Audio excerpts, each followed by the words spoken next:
হাদি ভাইয়ের জানাজায় লাখ লাখ জনতার ঢল মানিক মিয়া এভিনিউ, আসাদ গেট, প্রায় আপনার একবারে কল্যাণপুর পর্যন্ত, শ্যামলী কল্যাণপুর পর্যন্ত মানুষে ভরপুর। ফার্ম গেট, খামার বাড়ি, ফার্ম গেট, এগুলা কারণ বাজারের রোড, যতগুলা রোড আছে সবগুলা রোড ভরপুর মানুষ। হাদি ভাইয়ের জানাজার আগেই লক্ষ লক্ষ জনতা, লক্ষ লক্ষ হাদি ভাইয়ের ভক্ত সবাই জড়ো হয় জানাজার অনেক আগেই। হাদি ভাইয়ের জানাজায় লক্ষ লক্ষ লোক একত্রিত হয়েছে। মানিক মিয়া এভিনিউ সকালেই ভরে গিয়েছে। এখন আসাদ গেট, ফার্ম গেট আপনার এত লোক হবে যে শ্যামলী পর্যন্ত লোক হবে, লোকে লোকারণ্য, মানে রাস্তায় কোনো জায়গায় ফাঁক নেই, কোনো জায়গা নেই, লক্ষ লক্ষ লোক, শুধু স্লোগান আমরা সবাই হাদি হব। সবাই মুখে একই স্লোগান আমরা সবাই হাদি হব। সবাই একই স্লোগান দিয়ে জানাজার নামাজে অংশ নেওয়ার জন্য আসছে। সবাই মুখে একই স্লোগান যে আমরা সবাই হাদি হব।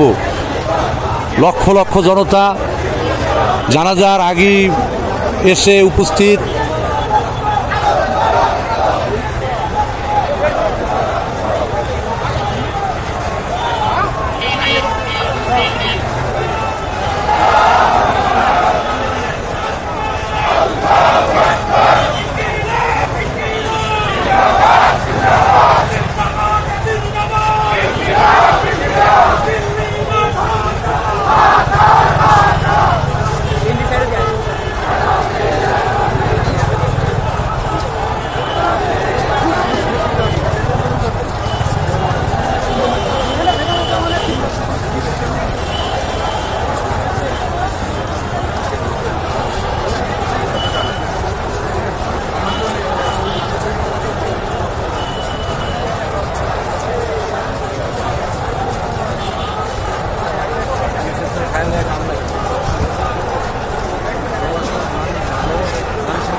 আপনি কি এত লোককে আপনি টাকা দিয়ে আনতে পারবেন?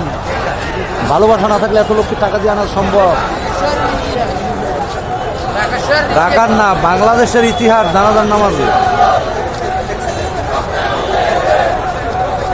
এও তো ভারতের দেখা উচিত এইসব জিনিস, এই দৃশ্যগুলো।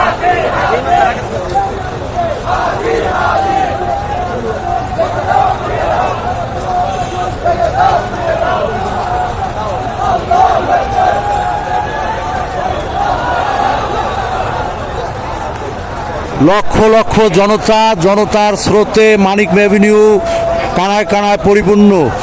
এখান থেকে আসাদ গেট, শ্যামলী পর্যন্ত লোক, এদিকে আপনার কারণ বাজার, ফার্ম গেট, সব কানায় কানায় পরিপূর্ণ, লক্ষ লক্ষ জনতা।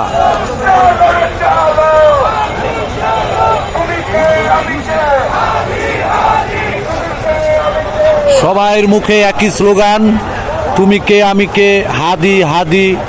সবাই একই স্লোগানে মুখরিত মানিক মিয়া এভিনিউ।